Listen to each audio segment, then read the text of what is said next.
Right. Ramnath గారు, రెండు అంశాలకు సంబంధించి మీ విశ్లేషణ కావాలి. ఒకటి, జయప్రకాష్ నారాయణ లాంటి వాళ్ళు లేకపోతే చంద్రబాబును బాగా అభిమానించే వాళ్ళు ఎందుకు విజయ్ గెలుపుని డైజెస్ట్ చేసుకోలేకపోతున్నారు?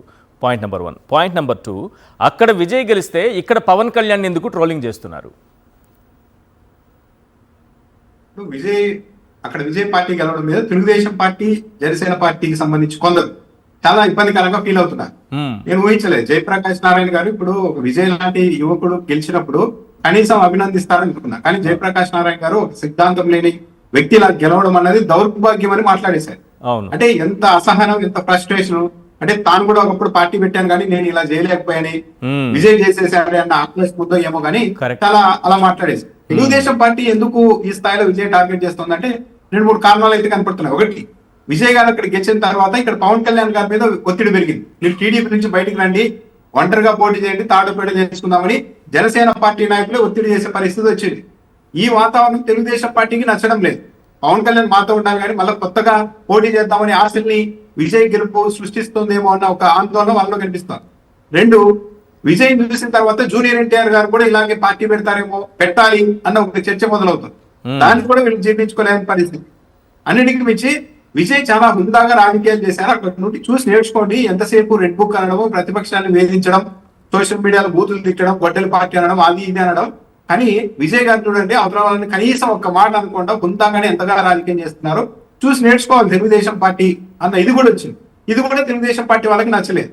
దాంతో పాటు ఎంజీఆర్ వేరు, ఎన్టీఆర్ వేరు, అసలు విజయ్ ఏంటి అన్నట్టుగా మాట్లాడారు తమిళనాడుకి వెళ్ళి చంద్రబాబు నాయుడు. కానీ ఈ రోజు ఎన్టీఆర్ గారితో పాటు విజయ్ గారి పేరు కూడా చెప్పాల్సిన పరిస్థితి వచ్చింది. అంటే చంద్రబాబు నాయుడు గారి అంచనా కూడా తప్పింది. దాంతో పాటు ఎవరు అవునన్నా కాదన్నా విజయ్ పార్టీ వాళ్ళే ఒక ఇంటర్వ్యూలో చెప్పారు ఒక ఆయన, లేదు మేము ఎలా మోడల్ ఫాలో అవుతున్నాం అంటే జగన్మోహన్ రెడ్డి లాగే ఫాలో అవుతున్నాం, ఆయన లాగే మేము పబ్లిక్ లో చూసుకెళ్తాం, అలాగే పాదయాత్రలు చేస్తాం, అలాగే టూర్లు ఉంటాయని కూడా చెప్పారు. అంటే ఈ సామీప్యతలన్నీ వైసీపీకి అనుకూలంగా ఉన్నట్టు, తెలుగుదేశం పార్టీకి ప్రతి పరిణామం ఇబ్బందికరంగా ఉన్నట్టు ఇవన్నీ ఉండడం వల్ల వీళ్ళు ఈ స్థాయిలో ఫ్రస్ట్రేట్ అవుతున్నారు. ఇప్పుడు జయప్రకాష్ నారాయణ గారు సిద్ధాంతాల గురించి మాట్లాడుతున్నారు. ఏ పార్టీకి ఉన్నాయి ఇక్కడ సిద్ధాంతాలు? మరి ఇక్కడ ఆయన ఏ పార్టీకి సపోర్ట్ చేస్తారో అందరికీ తెలుసు. మరి ఆ పార్టీకి ఉన్నాయి సిద్ధాంతాలు? ప్రతి 5 ఏళ్ళకి ఒకసారి పొత్తులు మారుస్తూ ఉంటారు కదా. ఎప్పుడైనా కానీ జయప్రకాష్ నారాయణ గారు ఇదేం రాజకీయం, 5 ఏళ్ళకి ఒకసారి పార్టీలు మారుస్తారు, మీరు పొత్తులు మారుస్తారు, ఇదేం సిద్ధాంతం ఎప్పుడన్నా అన్నారా? అనలేదు. అంటే మన వాళ్ళు చేస్తే అంత బాగా ఉంటుంది. అవతల వాళ్ళు ఎవరైనా కాస్త మంచి చేసి వాళ్ళు సక్సెస్ అయితే నేను ఊహించలేదు. జయప్రకాష్ నారాయణ గారికి లోపల ఏమున్నా కానీ అంత బహిరంగంగా విజయ్ గెలుపు ఒక దౌర్భాగ్యం అని మాట్లాడతారు అనేది నేను ఊహించలేదు. అలా మాట్లాడడం వల్ల ఆయన స్థాయిని ఆయన తగ్గించేసుకున్నారు. సో ఇదంతా ఏంటంటే తెలుగుదేశం పార్టీ మీద, జనసేన మీద పరోక్షంగా విజయ్ గెలుపు అనేది చాలా గట్టిగా ప్రభావం చూపుతోంది. దాన్ని తేలిక చేయడం కోసమే వీళ్ళు ఇలా రకరకాలుగా మాట్లాడుతున్నారనేది కూడా చాలా క్లియర్ గా అర్థమైపోతుంది ఈశ్వర్ గారు. ఎస్, శేఖర్ రెడ్డి గారు, సింగిల్ గా వెళ్ళి అన్ని స్థానాలతో సింగిల్ లార్జెస్ట్ పార్టీగా ఎదగడం టీడీపీ డైజెస్ట్ చేసుకోలేకపోతుందా ఏంటి? చంద్రబాబు నాయుడు గారిని ఏమైనా కంపేర్ చేసుకుంటున్నారా? ఎందుకంటే అక్కడ సింగిల్గా విజయ్ వెళ్ళారు, ఇక్కడ సింగిల్గా జగన్మోహన్ రెడ్డి గారు వెళ్ళారు. సో ఇదంతా చూసిన తర్వాత ఏదైనా వాళ్ళకి డైజెస్ట్ చేసుకోవడం ఇబ్బందిగా ఉందనేది పాయింట్ నెంబర్ 1. అసలు చర్చ ఎందుకు వస్తోంది? తమిళనాడు రాజకీయాలు వేరు, ఆంధ్రప్రదేశ్ రాజకీయాలు వేరు. అక్కడ విజయ్ గెలిస్తే ఇక్కడ పవన్ కళ్యాణ్ని ట్రోలింగ్ చేయడం ఏంటి? ఆయన గురించి రకరకాల పోస్టులు పెట్టడం ఏంటి? సార్ 1 మినిట్ సార్, పవర్ పోయింది. మీ ఆడియో ఓకే, మీరు కంటిన్యూ చేయొచ్చు. Audio okay sir. యాక్చువల్లీ ఏమైందంటే సార్, నరసింహ మూవీ ఒకటి చూసుంటారు సార్ మీరు. అవును, రజనీకాంతే సార్. నరసింహ మూవీలో రమ్యకృష్ణ ఒక డైలాగ్ వేస్తారు సార్, నాకు దక్కనని ఇంకెవ్వరికి దక్కడానికి వీల్లేదు. అట్ ది సేమ్ టైం మన ఈ సినిమా కూడా సార్, మన రామ్ చరణ్ సినిమా ఒకటి ఉంటుంది సార్, ఓకే, 100 యోధులను చంపాడని చెప్పేదో సినిమా ఉంటుంది సార్, అందులో కూడా ఉంటుంది సార్ సేమ్ డైలాగ్. అలా ఈ Telugu Desam party and Janasena party వాళ్ళు ఏంట్రా అంటే వాళ్ళకి దక్కని ఇంకెవరికి దక్కడానికి వీల్లేదు సార్. ఓకే, సో వాళ్ళు ఎప్పుడు కూడా సింగిల్ గా పోటీ చేసి గెలిచింది లేదు సార్, సింగిల్ గా ప్రజాబలంతో గెలిచింది లేదు సార్. సో జయప్రకాష్ నారాయణ గారు కూడా ఇదే బాధపడుతున్నారా ఏంటి? జయప్రకాష్ నారాయణ కూడా ఎందుకంటే ఇప్పుడు సార్ ఒక విషయం సార్, విజయ్ అనే వ్యక్తి హుందాగా రాజకీయాలు చేస్తారు సార్. ఎవరిని కూడా చెప్పులతో కొడతా, చాటలతో కొడతా, తోలు తీస్తా, తాట తీస్తా, మోకాల మీద నిలబెడతా, పేకలు బిస్కేస్తా అని చెప్పే మాటలు మాట్లాడలేదు సార్. ఎక్కడా కూడా కులాన్ని రెచ్చగొట్టలేదు సార్, ఎక్కడా కూడా మత ప్రస్తావన లేదు సార్. ఆ మనిషి ఒకే చోట పుట్టాడు సార్, నేను ఎక్కడ పుట్టాను అనేది కూడా చెప్పలేదు సార్. నేను ఎక్కడి నుంచి వచ్చానని కూడా చెప్పలేదు సార్. పెరియార్ అని చెప్పలేదు, చెగోవేరా అని చెప్పలేదు, సనాతన ధర్మం అని చెప్పలేదు సార్. డిఎంకే కార్యకర్తలు 32,000 మంది మహిళల్ని కిడ్నాప్ చేశారని ఏం చెప్పలేదు ఎక్కడ? అలాంటి విషయాలు చెప్పలేదు సార్. కనీసం ఇది కూడా అలాంటి విషయాలు కూడా చెప్పలేదు సార్. అలాంటి విషయాలు చెప్పలేదు. సో అతను ఎంతవరకు కూడా కన్స్ట్రక్టివ్ పాలిటిక్స్ సార్, విలువలతో కూడుకున్న రాజకీయాలు చేశాడు. సో నేనేం చేస్తాను ప్రజలకు అనేది మాట్లాడాడు సార్. ముఖ్యమంత్రి గారిని కూడా రెస్పెక్ట్ ఇచ్చి స్టాలిన్ సార్ అన్నాడు సార్. అవును, అంకుల్ అన్నారు సార్. అంతకుమించి ఏమనలేదు సార్. అవును. సో అందుకే ప్రజలు జనజీవగానికి ఆయన నచ్చాడు, ఆయన కోట్లేశారు సార్.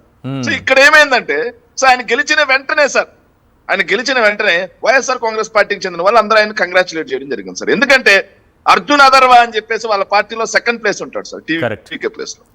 అతను వెరీ క్లియర్ గా చెప్పాడు సార్, జగన్మోహన్ రెడ్డి గారే మాకు ఇన్స్పిరేషన్. జగన్మోహన్ రెడ్డి గారు ఎలా అయితే పాలిటిక్స్ చేశారో వాటిని మేము ఇన్స్పైర్ గా తీసుకుని ఫాలో అవుతాం.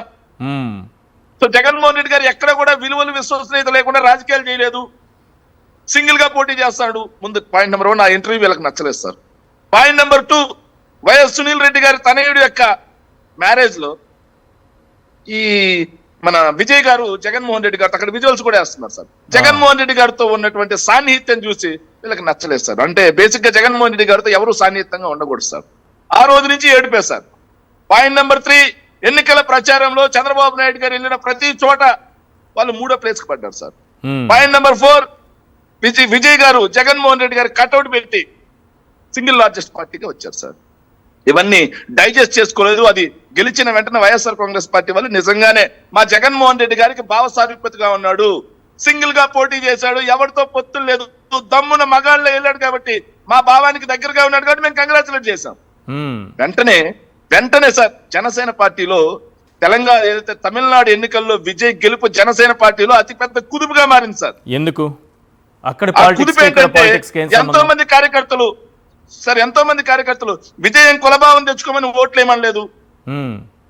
కానీ మనం కులభావం ఇంత కులం ఉంది కదా, అయినా సరే నువ్వు సింగిల్ గా ఎందుకు పోటీ చేయట్లేదని వాళ్ళ కార్యకర్తలే సోషల్ మీడియాలో దుమ్మెత్తిపోయడం చూసాం సార్. ఆఖరికి వాళ్ళ పార్టీ రాజంపేట ఇన్ఛార్జ్ అయితే దుమ్మెత్తిపోయడం కాదు సార్, ఉమ్మేయడం కూడా చూసాం సార్. హరిరాయల దుమ్మెత్తిపోయడం కాదు సార్, ఉమ్మేయడం కూడా చూసాం సార్ మనం. సో ఇప్పుడు పవన్ కళ్యాణ్ గారి పరిస్థితి ఏంటి? బయటకు వచ్చి పార్టీ కార్యక్రమాల్లో కానీ అధికార కార్యక్రమాల్లో పాల్గొనే పరిస్థితి లేదు. ఎందుకంటే బయటకు వస్తే ఎక్కడ ఈ చర్చ జరుగుతుంది అని చెప్పి అందుకే హైదరాబాద్ కి పరిమితమయ్యాడు సార్. ఎవరైనా సరే సైనస్ ఆపరేషన్ అయిన వాళ్ళు ఒక 4-5 రోజులకు మించి ఉంటారు సార్, కానీ ఈయన 40 రోజులైనా ఆడే ఉంటాడు సార్. ఎందుకంటే బయటకు వచ్చే సమాధానం చెప్పే పరిస్థితి లేదు. ఇలాంటి సమయంలో ఎక్కడ కూటమికి బీటలు వారుతాయో అని చెప్పి, ఎక్కడ పవన్ కళ్యాణ్ మనల్ని వదిలిపెట్టి వెళ్ళిపోతాడో అని చెప్పి, ఎక్కడ పవన్ కళ్యాణ్ గారి మీద ఒత్తిడి మొదలవుతుందో అని చెప్పి పిఠాపురం వర్మని ఈరోజు బలి చేశారు సార్.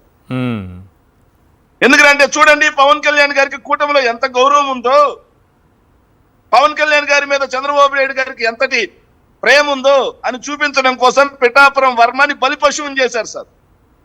ఓకే. ఎందుకంటే ఇక్కడ కూటమి నుంచి అతను వెళ్ళిపోకూడదు. కూటమి నుంచి వెళ్ళిపోయాడు అంటే, కూటమి బీటలు వారింది అంటే రేపు ఎన్నికల్లో ఏం జరుగుతుందని చంద్రబాబు నాయుడు గారికి ఒక స్పష్టమైన అవగాహన ఉంది. కాకపోతే వాళ్ళు తెలుసుకోవాల్సిన విషయం ఏంటంటే వైఎస్ఆర్ కాంగ్రెస్ పార్టీ ఏం కోరుకుంటుందంటే సార్, కూటమిగానే ఉండాలి, సింగిల్ గానే వాళ్ళని కొడితేనే కదా మజా అంటే వైఎస్ఆర్ కాంగ్రెస్ పార్టీ కోరుకుంటుంది. చంద్రబాబు నాయుడు గారు రేపు ఎన్నికలకు వెళ్ళడానికి కూటమి లేకపోతే చంద్రబాబు నాయుడు గారికి ఎన్నికలకు వెళ్ళడానికి భయం సార్. మీరు చూసుంటారు సార్, 99 కూటమి, 2003 కూటమి, 2009 కూటమి, 2014 కూటమి, 2019 కూటమి, 2024 కూటమి. ఆయన చరిత్రలో ఏ రోజైనా కూటమి అనేది లేకుండా, కుయుక్తులు లేకుండా నేరుగా దమ్ముగా రాజకీయాలు చేసిన చరిత్ర ఉందా? రైట్.